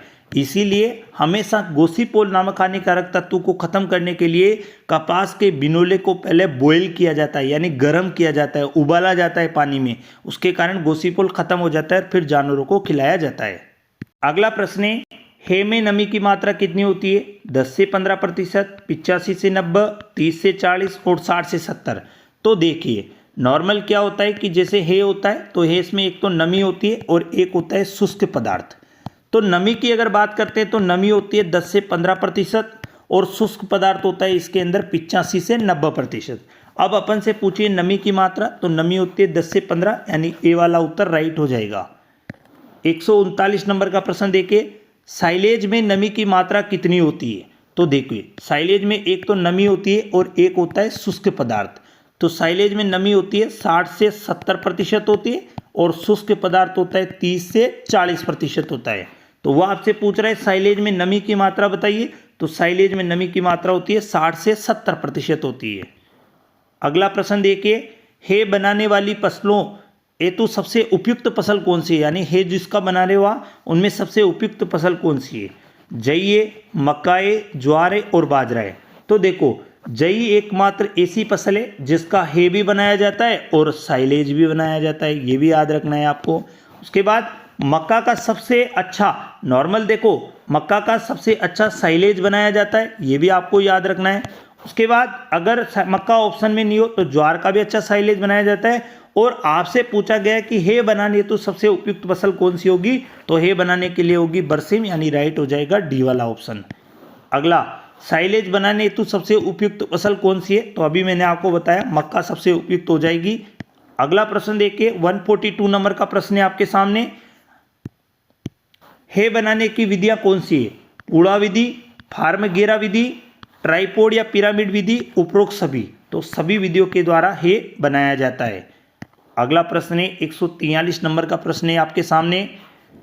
प्रतिकूल मौसम में हे बनाने की सबसे उत्तम विधि कौन सी है? पूड़ा विधि, फार्म-गेरा विधि, ट्राइपोड पिरामिड विधि या मैदानी विधि। तो जो प्रतिकूल मौसम में हे बनाने की विधि है वो है ट्राइपोड व पिरामिड विधि। 144 नंबर का प्रश्न देखिए, लेग्यूम चारे से निर्मित फसल जिसमें नमी की मात्रा 45 से 50% होती है वो कहलाता है। तो देखो, साइलेज के अंदर नमी की मात्रा होती है 60 से 70%, हे में होती है 10 से 15%, लेग्यूम जो चारा होता है उसमें होती है 60 से 90%। अब बचा हाइलेज, तो हाइलेज में नमी की मात्रा होती है 45 से 50%। तो आंसर राइट हो जाएगा सी वाला। अगला प्रश्न है 145 नंबर का, अमीनो अम्ल किसकी संरचनात्मक इकाई है? वसा की, कार्बोहाइड्रेट्स की, विटामिन की और प्रोटीन की। तो अमीनो एसिड जो है वो प्रोटीन की इकाई है। इसके बाद अगला देखिए 146वें नंबर का प्रश्न आपके सामने आ चुका है। ऐसी फसल जिसका हे और साइलेज दोनों बनाए जाते हैं, बाजरा, जई, रिचका और मक्का। तो हे और साइलेज जो बनाए जाते हैं वो जई के बनाए जाते हैं। जई का वैज्ञानिक नाम जो होता है वो एविना सेटाइवा होता है, एविना सेटाइवा होता है। और पहले भी मैं आपको बता चुका हूँ कि जानवरों को आप जितना भी भूसा खिला रहे हो, चाहे धान का भूसा हो, चाहे गेहूं का भूसा हो, चाहे मक्का का, ज्वार का, बाजरे का, किसी का भी भूसा खिलाओ, लेकिन उनमें सबसे ज़्यादा जो पौष्टिक माना जाता है वो जई का भूसा माना जाता है। 147वें नंबर का प्रश्न देखिए अब आपके सामने, गाय में दूध उत्पादन हेतु पोषक तत्व कन्वर्जन करने की क्षमता होती है 40%, 45%, 38% और 42%। तो गाय के अंदर ये क्षमता होती है 38%। इसी में 148 नंबर का प्रश्न देखिए, बकरी में पोषक तत्व के कन्वर्जन करने की क्षमता कितनी होती है? 38%, 42%, 45 से 71 और 40 से 45।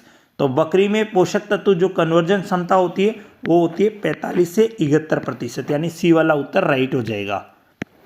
149 नंबर का प्रश्न देखिए, हरे चारे में सर्वाधिक मात्रा में पाया जाने वाला पोषक तत्व कौन सा है? लोहा, कैल्शियम, फास्फोरस, मैग्नीशियम और उपरोक्त सभी। तो हरा जो चारा होता है वो कैल्शियम फास्फोरस का सबसे अच्छा स्रोत माना जाता है। लेकिन कभी आपसे पूछा जाए कि हरी पत्तियों में सबसे ज़्यादा क्या पाया जाता है, तो देखो हरी पत्तियों में सबसे ज़्यादा तो एक तो पाया जाता है ऑक्जेलिक अम्ल, एक पाया जाता है कैल्शियम और एक पाया जाता है विटामिन के। उसके बाद 150 नंबर का प्रश्न देखिए, बकरे को शारीरिक भार का कितना प्रतिशत दाना देते हैं? 3 से 3.5, 4 से 5, 8 से 10, 2 से 2.5। तो बकरे को अपने शारीरिक भार का 3 से 3.5 किलोग्राम दाना देते हैं। बकरी को 1 किलो दूध उत्पादन पर कितना दाना दिया जाता है? तो ये प्रश्न तो पहले भी आ चुका है। तो देखो अगर मान लो 1 किलो दाना है आपके पास, 1 किलो आपके पास दाना है, तो देखो यहाँ पे गाय है और एक अपने पास भैंस है और एक अपने पास बकरी है। तो गाय को 3 पर दोगे 3 किलो दूध उत्पादन पर, भैंस को 2.5 पर दोगे, बकरी को 3 किलो पर दोगे। अगर बकरी 1 किलो दूध उत्पादन कर रही है तो उसे कितना दाना दोगे आप? 300 से 500 ग्राम दोगे, यानी कि उत्तर राइट हो जाएगा डी वाला। अगला प्रश्न देखिए 152 नंबर का, गर्भित बकरी को गर्भकाल के अंतिम 2 माह में आप कितना दाना खिलाना चाहिए? देखो गर्भित बकरी को गर्भकाल के अंतिम 2 माह में, तो देखो 400 से 800 ग्राम, 100 से 200, 300 से 500 और 200 से 300 ग्राम। तो गर्भित बकरी को गर्भकाल के अंतिम 2 माह में 300 से 500 ग्राम दाना देना चाहिए।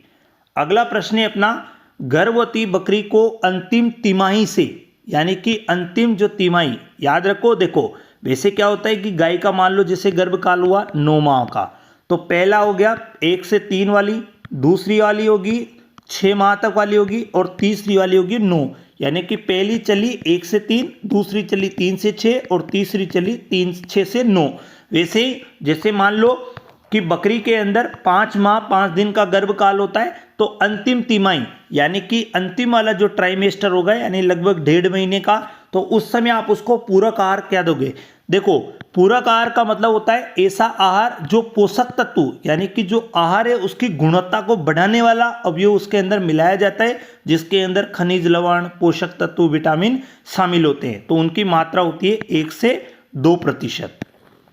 154वें नंबर का प्रश्न देखिए आप, भेड़ के बच्चों को कितनी उम्र तक दूध पिलाना चाहिए? 12 सप्ताह तक, 8 सप्ताह तक, 6 सप्ताह तक और 10 सप्ताह तक। तो भेड़ के बच्चे को लगभग 12 सप्ताह तक दूध पिलाना चाहिए। चारे की गुणवत्ता बढ़ाने के लिए यूरिया का कितना प्रतिशत घोल काम में लिया जाता है? तो यूरिया का 4% घोल काम में लिया जाता है, क्योंकि 4 किलो यूरिया को 40 किलो पानी में घोलकर 100 किलो भूसे को उपचारित किया जाता है और इसे लगभग 3 सप्ताह तक ढककर रखा जाता है। तो आप समझ सकते हो कि 4% उसका यूरिया का घोल होगा। 156 नंबर का प्रश्न देखिए, प्रजनन के काम आने वाले सांड को प्रतिदिन कितना राशन दोगे? तो ये प्रश्न पहले भी आ चुका है, तो 1 से 2 किलो दोगे। नर सांड को संतुलित आहार के रूप में कितना दाना देना चाहिए? ऑप्शन में आपके पास 1 किलो है, 2 किलो है, 3 किलो है और 4 किलो है। तो नर सांड यानी कि इसको आप प्रजनन के लिए प्रयोग नहीं कर रहे, सामान्य सांड ही आपने रख रखा है, तो 1 किलो हो जाएगा। इसका उत्तर ए वाला बिल्कुल सही हो जाएगा। अगला प्रश्न है 158 नंबर का, यदि हरा चारा उपलब्ध हो तो 1 किलो दाना कितने हरे चारे को प्रतिस्थापित करता है? 12 किलो को, 8 किलो को, 20 किलो को और 15 किलो को। तो देखो, यदि हरा चारा 1 किलो दाना कितने किलो, तो 12 किलो आंसर आ जाएगा, यानी 158 के अंदर उत्तर आ जाएगा ए वाला। अगला प्रश्न देखिए 159 नंबर, कपास की खली बिनोला में पाया जाने वाला हानिकारक पदार्थ गोसीपोल सबसे ज़्यादा किन पशुओं के लिए हानिकारक है? तो सबसे ज़्यादा हानिकारक है वो सुअर और मुर्गी के लिए। 160 नंबर का प्रश्न देखिए, एक आदर्श है में प्रोटीन की मात्रा कितने प्रतिशत होती है? 1 से 4, 4 से 5, 15 से 16 और 7 से 10। तो एक अच्छा जो आदर्श है होता है उसके अंदर प्रोटीन की मात्रा होती है 7 से 10%। 161 नंबर का प्रश्न देखिए आप, हे में डीसीपी की मात्रा कितनी होती है? 1 से 3, 5 से 7, 7 से 9, 3 से 5। तो हे में डीसीपी की मात्रा होती है 1 से 3%। अगला प्रश्न है 162 नंबर का, विटामिन ए की आवश्यकता सर्वाधिक किस पशु को होती है? गोवंश, भेड़ बकरी को, मुर्गियों को और ऊंट को। तो सबसे ज़्यादा जो विटामिन ए की आवश्यकता होती है वो मुर्गियों को होती है। जैसे अभी बात करते हैं अपन मछली का तेल, तो मछली का तेल सबसे ज़्यादा विटामिन ए का अच्छा स्रोत माना जाता है, जो कई बार एग्जाम में पूछा गया है कि मछली के तेल में सबसे ज़्यादा कौन सा विटामिन होता है, तो विटामिन ए होता है। और जो जुगाली करने वाले पशु होते हैं उनको लगभग 40 IU यानी इंटरनेशनल यूनिट पर किलो बॉडी वेट के हिसाब से विटामिन ए की आवश्यकता होती है। इसी में आगे देखिए, विटामिन ए की कमी से रतौंधी नाइट ब्लाइंडनेस रोग होता है। लंबे समय तक इस विटामिन ए की कमी से आंख का कॉर्निया कठोर हो जाता है। इस नेत्र को जीरोफथेल्मिया कहते हैं। तो देखो, कई बार आपसे पूछा जाए कि विटामिन ए का सबसे प्रमुख लक्षण क्या है, तो विटामिन ए का प्रमुख लक्षण है रतौंधी यानी नाइट ब्लाइंडनेस। लेकिन बाद वाला लक्षण कौन सा है, तो जीरोफथेल्मिया हो जाता है। इसके बाद 163वें नंबर का प्रश्न देखिए, ऊंट की भारी खुराक के लिए सर्वोत्तम चारा कौन सा है? गेहूं का भूसा, चावल का भूसा, मटर की कुटी, मक्का की कुटी। तो वो हो जाएगी मटर की तूड़ी, यानी सी वाला उत्तर बिल्कुल सही हो जाएगा। अगला प्रश्न देखिए, साइलेज बनाने की विधियां हैं, खाई साइलो, गड्ढा साइलो। उसके बाद देखिए 2 ऑप्शन, खाई हो गया, गड्ढा हो गया, और एक अपने पास हो गया टावर साइलो और उपरोक्त सभी। तो देखो, खाई साइलो भी होता है, गर्त साइलो भी होता है, टावर साइलो भी होता है, उपरोक्त सभी, यानी कि डी वाला उत्तर सही हो जाएगा। एक परिपक्व पशु को प्रतिदिन कितना साइलेज खिलाना चाहिए? 5 किलो, 10 किलो, 20 किलो, 15 से 20 किलो। तो एक परिपक्व पशु को प्रतिदिन 15 से 20 किलो साइलेज खिलाना चाहिए, जबकि 100 किलो शरीर भार पर 5 किलो साइलेज खिलाना चाहिए। इसी में अगला प्रश्न देखिए 166 नंबर का, साइनोजीनस नामक हानिकारक तत्व पाया जाता है। तो ये पाया जाता है कपास के बिनोले में, सोयाबीन में, मूंगफली में, ज्वार व सूडान घास में। तो साइनोजीनस पाया जाता है ज्वार व सूडान घास में। इसके बाद 167 नंबर का प्रश्न देखिए, दूध में पाया जाने वाला अफ्लाटॉक्सिन है B1, G1, G2, M1। तो दूध में पाया जाता है M1, जबकि आहार में पाया जाता है B1, B2, G1 और G2, जिसमें सबसे ज़्यादा खतरनाक होता है B1 वाला। आहार में पाया जाने वाला अफ्लाटॉक्सिन कौन सा है? तो देखो B2 आ जाएगा, B1, G1, G2 उपरोक्त सभी। तो आंसर राइट हो जाएगा डी वाला। अगला प्रश्न देखिए, पशु के शरीर में कितने प्रतिशत से कम जल की मात्रा होने पर पशु मर जाता है? तो देखो, वैसे तो पशु के शरीर में जल की मात्रा होती है 60%, भ्रूण के अंदर होती है 95%, पौधों में होती है 70% और दूध में होती है 80 से 90%। लेकिन वो अपन से पूछ रहा है कि पशु शरीर में कितने प्रतिशत से कम की मात्रा होने पर पशु मर जाता है? 5 से 10, 15 से 20, 25 से 30, 2 से 5। तो आंसर राइट हो जाएगा 15 से 20%। 170 नंबर का प्रश्न देखिए, यूरिया कितनी कम उम्र से नीचे के पशु को नहीं खिलानी चाहिए? 1 वर्ष, 6 माह, 3 माह और 15 दिन। तो यूरिया 6 माह से कम उम्र वाले बछड़ों को नहीं खिलाना चाहिए। और एक चीज़ आपको और याद रखनी है कि अरुमंती जो पशु होते हैं उनके अंदर आपको यूरिया का प्रयोग नहीं करना है। अगला प्रश्न देखिए, पशुओं के छोटे बच्चों को बाड़े में बंद रखना, बाड़े में बच्चों को माँ के दूध के अलावा अलग से आहार देना। बछड़ों को ऐसे बाड़े में रखा जाता है जहाँ पे उनको रखा जिसमें माँ प्रवेश नहीं कर पाती, ऐसी आहार व्यवस्था क्या कहलाती है? तो देखो मैं प्रश्न दोबारा फिर बोल रहा हूँ, यानी कि ऐसा पशु आवास है जहाँ पे एक बाड़े के अंदर छोटे बच्चों को बंद कर दिया जाता है, जहाँ उनको दूध के अलावा कुछ अन्य पोषक तत्व दिए जाते हैं तथा माँ को नहीं जाने दिया जाता वहाँ पे। तो ऐसी आहार व्यवस्था क्या कहलाती है? तो ब्राउजिंग कहलाती है, क्रीप फीड, फीडर मैनेजमेंट और फ्री मार्टिन। तो आंसर राइट हो जाएगा। ऐसी वाली कंडीशन को कहा जाता है क्रीप फीड के नाम से जानते हैं, यानी बी वाला उत्तर बिल्कुल राइट हो जाएगा। इसी में अगला प्रश्न देखिए आप, 172 नंबर का प्रश्न है, मूंगफली, मटर, कपास का बाह्य आवरण क्या होता है? तो देखो बाह्य आवरण होता है ये कठोर होता है, तो इसको अपन बोलते हैं खोल के नाम से जानते हैं, यानी ए वाला हो जाएगा इसका। अगला प्रश्न देखिए, मोलासस में क्रूड प्रोटीन की मात्रा होती है 3%, 10%, 18%, 28%। तो मोलासस में क्रूड प्रोटीन की मात्रा होती है 3%, यानी ए वाला उत्तर राइट हो जाएगा। अगला देखिए 174 नंबर का, भैंस के दूध के लिए डीसीपी आवश्यक ग्राम प्रति किलो दूध होती है, यानी कि वो अपन से पूछ रहा है कि डाइजेस्टेबल जो क्रूड प्रोटीन की मात्रा होती है वो प्रति जो किलोग्राम दूध है उसके हिसाब से भैंस को कितनी चाहिए? 36, 63, 75 और 69। तो अपना यहाँ पे उत्तर राइट हो जाएगा, 63 हो जाएगा।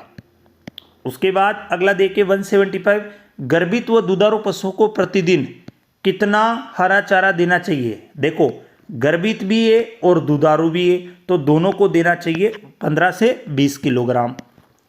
पशु को 1 किलो दूध उत्पादन हेतु कितने जल की आवश्यकता होती है? यानी कि पशु के द्वारा अगर 1 किलो दूध उत्पादन किया जा रहा है तो उसके लिए कितना अपन को पानी चाहिए? 2 से 2.5 लीटर, 4 लीटर, 3 से 3.5 और 4.5। तो 1 लीटर दूध उत्पादन के लिए 2 से 2.5 लीटर पानी की आवश्यकता होती है। अगला, प्रजनन के जो नॉर्मली आपके पास है, प्रजनन के काम आने वाले बकरे को कितना दाना आप प्रतिदिन दोगे? ऑप्शन में 200 से 300 ग्राम, 100 से 150, 500 से 1000, 300 से 350। तो जो प्रजनन आ रहा होगा बकरा उसको आप 500 से 1000 ग्राम दोगे।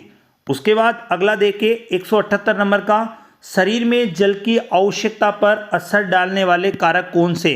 तो देखो शरीर भार डालता है। उसके बाद अगला ऑप्शन अपन देखते हैं, शरीर भार के बाद अगला ऑप्शन तापमान व आर्द्रता, आहार की प्रकृति और उपरोक्त सभी। तो देखो इसका उपरोक्त सभी, क्योंकि देखो सबसे पहली बात तो आप देखिए आहार, वातावरण और शरीर भार, ये तीनों सबसे ज़्यादा पानी की आवश्यकता डिपेंड करती है। सबसे पहला आहार, अगर आप पशु को सूखा चारा ज़्यादा खिलाओगे तो पानी ज़्यादा चाहिए होगा, हरा चारा खिलाओगे तो पानी की आवश्यकता कम होगी।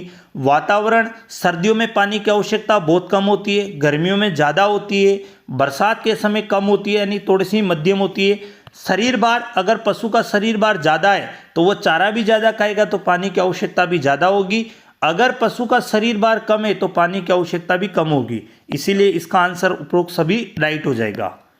अगला प्रश्न देखिए, पशु शरीर में कितने प्रतिशत जल पाया जाता है? 60%, 70, 80, 90। तो पशु शरीर में लगभग 60% जल पाया जाता है, यानी ए वाला उत्तर राइट हो जाएगा। रुमंती पशुओं में सूक्ष्म जीवों द्वारा विटामिन B12 के संश्लेषण के लिए आवश्यक है आयरन आवश्यक है, कोबाल्ट आवश्यक है, कैल्शियम आवश्यक है, मैग्नीशियम।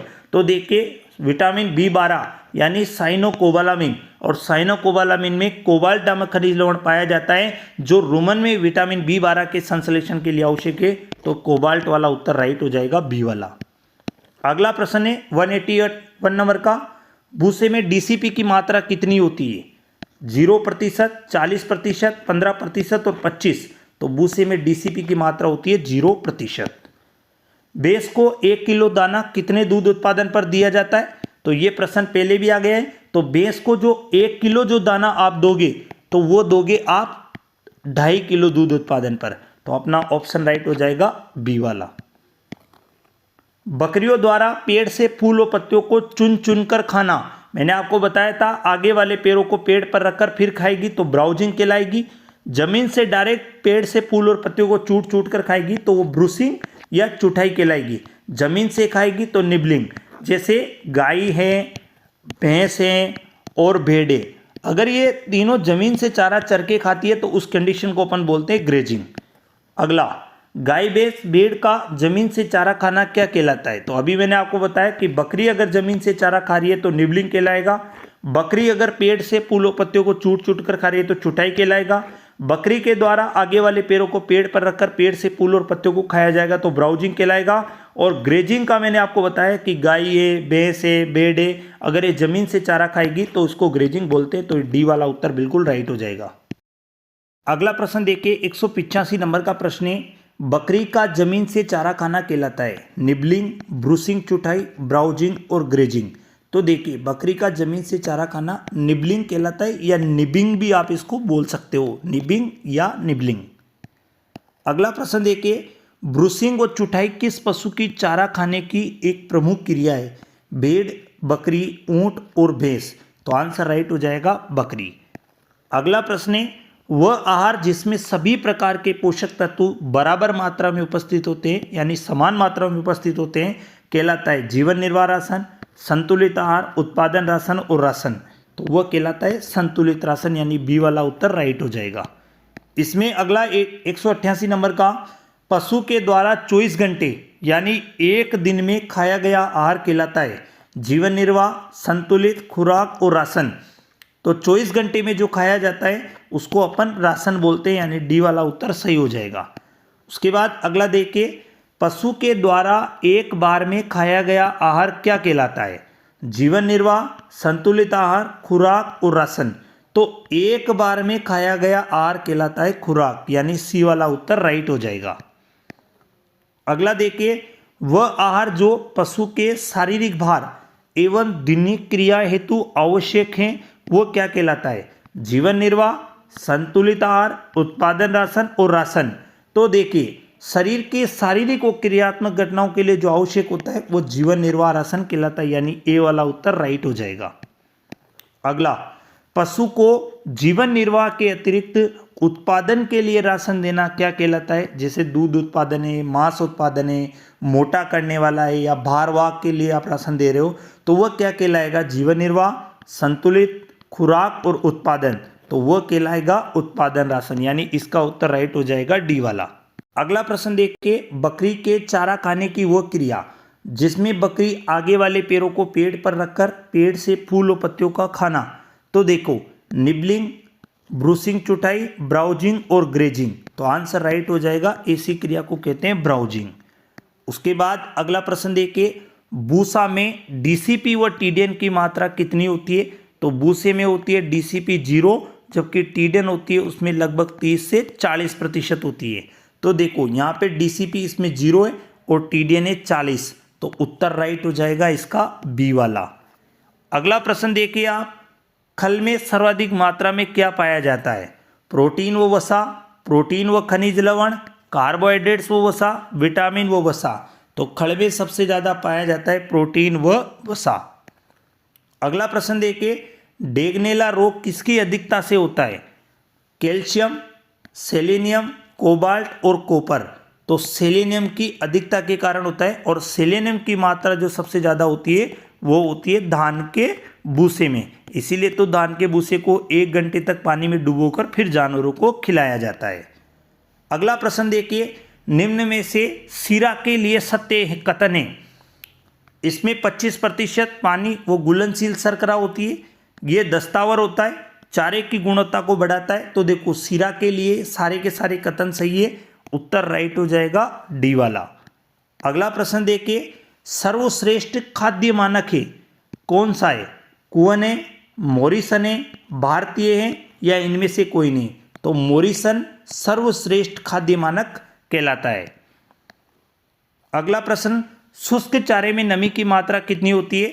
25%, 15%, 60 से 90% और 42 से 50%। अब देखो सूखे चारे में जो नमी होती है तो वो नमी होती है लगभग 10 से 15% होती है। अब इसके अंदर सबसे न्यूनतम ऑप्शन ही अपन को 25% दिया है, तो यानी कि उत्तर राइट हो जाएगा ए वाला। अगला प्रश्न देखिए, यूरिया द्वारा चारे को उपचारित करने से यूरिया का विलीय स्प्रे होता है। तो देखो यूरिया का करते हैं अपन 4 किलो यूरिया लेते हैं और उसको 40 किलो पानी में घोलते हैं और 100 किलो भूसे को आप उपचारित करते हो। तो ऐसा ऑप्शन ढूंढो जिसमें 4 किलो यूरिया हो, 40 लीटर पानी हो और 100 किलो भूसा हो, तो उत्तर वही अपना हो जाएगा। अगला देखिए, साइलेज बनाने के लिए उपयुक्त फसलें कौन सी होगी भैया? मक्का, ज्वार, बाजरा, जई, रिचका, बरसीम, उपरोक्त सभी। तो साइलेज बनाने के लिए जो होगी वो होगी मक्का, ज्वार। हे में शुष्क पदार्थ की मात्रा कितनी होगी? तो नमी अगर 10 से 15% होती है तो शुष्क पदार्थ हो जाएगा 85 से 90%, और अपन को 85 से 90 मिलेगा ए वाले ऑप्शन के अंदर। अगला प्रश्न देखिए, अच्छी साइलेज का पीएच मान होता है 4.2 से 4.5, 3.5 से 4.2, 4.8 से 5.2, 4.5 से 4.8। तो जो अच्छी साइलेज होती है उसका होता है 4.2 से 4.5। लेकिन कभी आपसे पूछा जाता है कि साइलेज का पीएच मान कितना होता है, तो साइलेज का पीएच मान ओनली 3.5 से 4.2 होता है। उसके बाद अगला प्रश्न आ जाइए, हे बनाने वाली फसलों में प्रयोग की जाने वाली जो भी घासें हैं, कैल्शियम की मात्रा कितनी होनी चाहिए उनमें? 0.5, 7 से 10, 5, 0.10%। तो देखिए उनमें प्रोटीन की मात्रा तो होती है 7 से 10, डीसीपी की मात्रा होती है 3%, जबकि कैल्शियम की मात्रा होनी चाहिए 0.5%, यानी ए वाला उत्तर बिल्कुल सही हो जाएगा। अगला प्रश्न देखिए, बहुत अच्छी साइलेज का पीएच मान वो रंग होता है 4.2 से 4.5 काला, 3.5 से 4.2 हरा बादामी, 4.2 से 4.5 हरा बादामी और उपरोक्त कोई नहीं। तो देखो जो बहुत अच्छी जो साइलेज होती है उसका पीएच मान 3.5 से 4.2 होता है। अगला देखिए, हे बनाने में प्रयोग ली जाने वाली घास में प्रोटीन व कैल्शियम की मात्रा कितनी होनी चाहिए? 7 से 10, 0.5। तो यही बिल्कुल राइट हो जाएगा क्योंकि कैल्शियम 0.5% होता है और प्रोटीन की मात्रा जो होती है वो 7 से 10% होती है। अगला देखिए, साइलेज बनाते समय किण्विकरण अच्छा हो यानी कि फर्मेंटेशन अच्छा हो, इसीलिए 100 किलो चारे में सीरा व सोडियम मेटासल्फाइड की कितनी मात्रा मिलानी चाहिए? 0.3 किलो सीरा, 0.8 मेटासल्फाइड सोडियम मेटासल्फाइड, 0.8 और 0.3, 0.18 और 0.15, 0.5 और 0.3। तो देखो इसका उत्तर राइट हो जाएगा पहला वाला। 0.3 किलो तो मिलाएंगे उसमें सीरा और 0.8 किलो मिलाएंगे सोडियम मेटासल्फाइड। अगला प्रश्न है 207 नंबर का, यूरिया विषाक्तता के उपचार में पशु को क्या देते हैं? तो देखो 1 गैलन सिरका, 2 गैलन सिरका, 100 gram sodium bicarbonate, 50 gram sodium bicarbonate. तो देखो यूरिया की विषाक्तता में पशु को 1 गैलन सिरका देते लगभग 3.78 लीटर के आवश्यक मतलब आसपास होता है। जो यूरिया गैलन 1 गैलन का अर्थ होता है 3.78 लीटर के आसपास, तो वह सिरका पिलाते हैं। सिरके के अंदर पाया जाता है एसिटिक अम्ल, सिरके के अंदर पाया जाता है एसिटिक अम्ल। और जब यूरिया उपचारी चारा आप जब जानवरों को खिलाते हो तो यूरिया उपचारी चारा खिलाने से पशुओं का पीएच मान अम्लीय हो जाता है, यानी पीएच मान जितना होता है, जैसे मान लो रोमन का पीएच मान होता है 5.8 से 6.8, तो जैसे आपने यूरिया उपचारी चारा खिलाया तो पीएच मान और डाउन हो जाएगा, क्योंकि यूरिया की प्रकृति होती है अम्लीय, तो पीएच मान आप देखो अम्लीयता जाएगी तो पीएच मान और डाउन होगा। तो इसका जो उत्तर राइट हो जाएगा वो 1 गैलन सिरका हो जाएगा। अगला, सूअर को मोटा करने के लिए प्रतिदिन कितना दाना खिलाना चाहिए? पहला है 3 से 3.5, 2 से 2.5, 350 ग्राम और 200 ग्राम।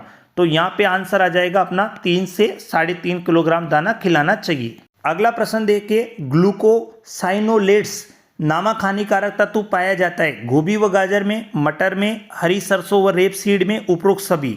आंसर राइट हो जाएगा उपरोक्त सभी में। बकरे को मोटा करने के लिए प्रतिदिन कितना दाना खिलाना चाहिए? तो देखो वहाँ पे भेड़ को मोटा करने के लिए आपने खिलाया था 200 ग्राम दाना, सुअर को मोटा करने के लिए 3 से 3.5 किलोग्राम दाना खिलाना चाहिए, जबकि यहाँ पूछ रहा है बकरे को, तो बकरे को लगभग 350 ग्राम दाना खिलाना चाहिए।